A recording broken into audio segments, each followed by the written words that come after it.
আর আমি তো নদীতে ছিপ ফেলে সেই তো মনে হচ্ছে বর্ষি ধরে টানছে। আরে মিনা ওঠো, আরে কি ব্যাপার রাজু? আরে আমাকে ধাক্কা মারে ফেলে দিলেই তো মনে হচ্ছে কাতলা মাছটা ভালো হয়েছে। মিনা কমে গেল।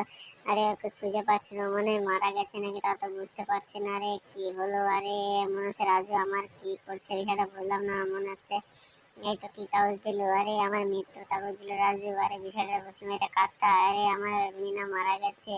ও সেটা করে ই করে ফটো করে নিয়ে বেড়াচ্ছে। আচ্ছা কি ব্যাপার? আরে কি ব্যাপার মিনা, তুমি এখানে? আরে আমি তোমার জন্য কত কি করতে পারছি, আমার কাছে এসো। ওরে বাপরে, এত বড় হাতুড়ি দিয়ে কি হবে? তোমার মাথা ফাটাবো আমি। চ্যানেলটা সাবস্ক্রাইব করে আমাদের পাশে থাকুন। আরে কি ব্যাপার, একজন কি লাগাচ্ছে? আরে মিনা আমাকে দেবো না। আরে আমি তো দেয়াল টপকাতে পারছি না এমন।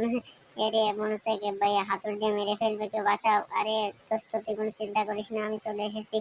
দোস্ত তোমাকে বাঁচাতে পারবে না। এই তো তোমাকে এই পেটিএম বের করেছিলাম, এই তো পালাই আমি। ও দোস্ত পালিয়ে গেলে বা